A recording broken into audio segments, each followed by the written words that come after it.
एक बार की बात है, एक बूढ़ा आदमी और उसकी पत्नी एक गंदी सी झोपड़ी में रहते थे।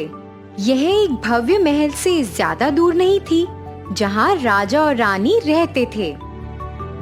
लेकिन अजीब बात तो ये थी कि झोपड़ी की विकट स्थिति के बावजूद बूढ़ा व्यक्ति बहुत अमीर था, क्योंकि वह बहुत कंजूस था।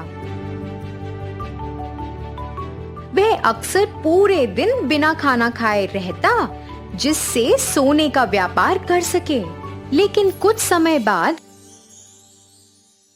तो उसने सोचा कि उसने खुद को बहुत बार भूखा रखा है। वह बीमार पड़ रहा था और ठीक होने की कोई ताकत नहीं थी। कुछ दिनों बाद उसका देहांत हो गया। उसकी पत्नी और एक बेटा अकेले रह गए। उसके बेटे का नाम था जॉन। उसकी मृत्यु के बाद की रात जॉन ने सपना देखा कि एक आदमी उसे मिला और बोला, मेरी बात सुनो, तुम्हारे पिता चल बसे हैं और तुम्हारी माँ भी जल्द ही दम तोड़ देंगी और उनकी सारी दौलत तुम्हारी होगी। उसका आधा धन चोरी हो गया है और यह धन तुम्हें उन गरीबों को वापस देना होगा जिनसे उसने इसे छीना था। दूसरे आधे हिस्से को तुम्हें समुद्र में फेंकना होगा। पैसे को पानी में डूबते हुए देखो और अगर कुछ भी बचा रहता है तो उसे पकड़ो और उसे अपने पास रखो, भले ही वह कागज के टुकड़े ही क्यों ना हो। फिर वह आदमी गायब हो गया और जॉन जाग गया। सपने ने उसे बहुत परेशान कर दिया था। वह उस धन दौलत के साथ भागना नहीं चाहता था जो उसके पिता ने छोड़ दी थी। अब जॉन ने थोड़ा आराम और खुशी की उम्मीद की थी, मगर वह ईमानदार और नेकदिल भी था और अगर उसके पिता ने गलत तरीके से अपनी संपत्ति बनाई थी तो उसे लगा कि वह कभी भी इसका आनंद नहीं उठा पाएगा। अंत में उसने अपना मन बना लिया, जैसा कि उसके सपने में बताया गया था। उसने पाया कि गांव के सबसे गरीब लोग कौन थे और अपना आधा धन उनकी मदद करने में खर्च कर दिया और दूसरा आधा हिस्सा उसने अपनी जेब में रख लिया। फिर वह समुद्र में चला गया और एक चट्टान से जॉन ने धन को समुद्र में फेंक दिया। एक क्षण में वो दृष्टि से बाहर हो गया और कोई भी व्यक्ति उस स्थान को नहीं पा सकता था जहाँ वह धन डूब गया था। बस कागज के कुछ छोटे टुकड़े पानी पर तैर रहे थे। जॉन ने ध्यान से हाथ बढ़ाया और टुकड़ों तक पहुँचने में कामयाब रहा और इसे खोलने पर उसे 6 शिलिंग अंदर लपटे हुए मिले।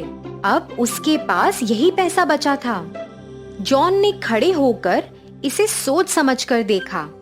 ठीक है, मैं इसके साथ बहुत कुछ तो नहीं कर सकता, लेकिन 6 शिलिंग कुछ नहीं से तो बेहतर हैं। फिर उसने उन्हें फिर से लपेट लिया और उन्हें अपने कोट में रख लिया। जॉन ने अगले कुछ हफ्तों के लिए अपने बगीचे में काम किया और वह और उसकी माँ फल और सब्जियों के साथ अपना जीवन व्यतीत कर रहे थे। फिर अचानक एक दिन उसकी माँ का देहांत हो गया। उसे बहुत दुख हुआ जब उसने उसे अपनी कब्र में लिटाया और भारी मन से वह जंगल में गया। ना जाने वह कहाँ जा रहा था। चलते चलते उसे भूख लगने लगी और उसके सामने एक छोटी सी झोपड़ी देखकर उसने दरवाजा खटखटाया और पूछा कि क्या वह उसे कुछ दूध दे सकते हैं। बूढ़ी औरत जिसने दरवाजा खोला उसे अंदर आमंत्रित करती है और रात वही बिताने को कहती है। जॉन के प्रवेश करने पर 2 महिलाएं और 3 पुरुष खाना खा रहे थे और चुपचाप उनके बगल में बैठने के लिए जगह बनाई।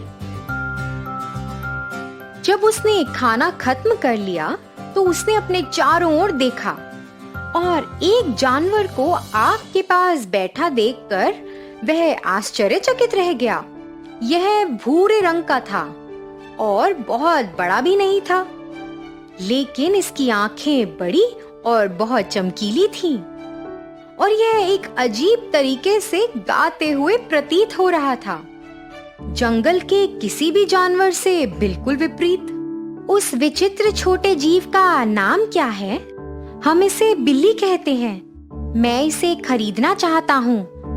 अगर यह बहुत महंगा नहीं है, यह मेरे लिए अच्छा साथी होगा। तो उन्होंने उसे कहा कि वो ये 6 शिलिंग में ले सकता है। युवक ने अपना कीमती सा कागज निकाल लिया, उन्हें 6 शिलिंग सौंप दिए और अगली सुबह उन्हें विदाई दी और बिल्ली भी उसके साथ चली गई। पूरे दिन वे घास के मैदानों और जंगलों में घूमते रहे। शाम तक वे एक घर में पहुंचे।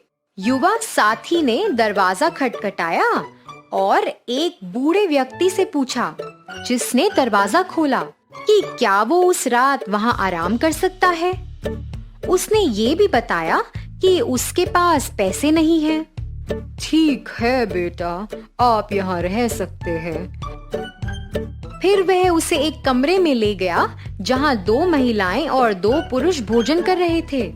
महिलाओं में से एक बूढ़े व्यक्ति की पत्नी थी, दूसरी उसकी बेटी थी। उसने बिल्ली को एक स्थान पर रख दिया और वे सभी इस अजीब से प्राणी की चर्चा करते हुए उसके चारों ओर खड़े हो गए थे और बिल्ली उनके प्रति स्नेही हो गई और उसने गाना शुरू कर दिया। महिलाएं खुश हो गईं और उन्होंने बिल्ली को बहुत कुछ खाने को दिया। जॉन की कहानी सुनने के बाद और कैसे उसके पास बिल्ली को छोड़कर और कुछ भी नहीं था, बूढ़े आदमी ने उसे महल में जाने की सलाह दी, जो कुछ ही मील दूर था। उसने उसे राजा की सलाह लेने को कहा, जो सभी के लिए बहुत दयालु था। जॉन ने उसे धन्यवाद दिया और कहा कि वह खुशी से उसकी सलाह लेगा और अगली सुबह वह शाही महल के लिए निकल पड़ा। उसने राजा से मिलने का संदेश भेजा और फिर उसे दीवाने आम में जाने की अनुमति दी गई, जहां राजा उनसे मिलेगा।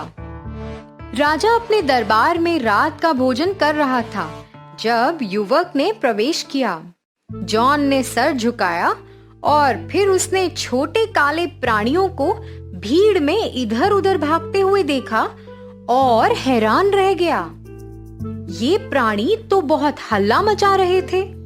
वे इतने निर्भीक थे कि उन्होंने राजा की खुद की थाली से भोजन के टुकड़े छीन लिए ताकि वे अपना भोजन ना खा सके। इन छोटे काले प्राणियों ने दरबारियों को भी नहीं छोड़ा था। अरे, ये किस प्रकार के जानवर हैं? इन्हें चूहा कहते हैं। वर्षों से हमने इनसे मुक्ति प्राप्त करने के कई तरीके आजमाए हैं, लेकिन सब असंभव। वे हमारे बिस्तरों में आते हैं। बिल्ली मेज पर थी और उसके 2-3 प्रयत्नों से ही कुछ चूहे उसके चारों ओर गिर गए थे। तब पैरों की एक बड़ी खलबली सुनाई दी और कुछ ही मिनटों में दरबार के सभी चूहों ने दम तोड़ दिया। कुछ पल के लिए राजा और उनके दरबारियों ने केवल एक दूसरे को आश्चर्य से देखा। यह किस तरह का जानवर है? यह इस तरह का जादू कैसे कर सकता है?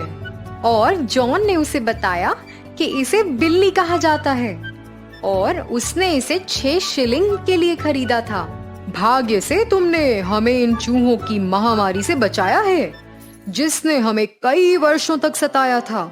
मैं तुम्हें 2 चीजों का विकल्प दूंगा, या तो तुम मेरे प्रधानमंत्री बन जाओ या फिर तुम मेरी बेटी से शादी कर लो और मेरे बाद राज करना। बताओ, तुम्हें क्या मंजूर है? जी, राजकुमारी और राज्य। और फिर इसी तरह राजा ने युवक की इच्छा का पालन किया। उसकी ईमानदारी और दयालुता का भुगतान किया गया और उसने जितना दिया उससे अधिक उसे वापस प्राप्त हुआ।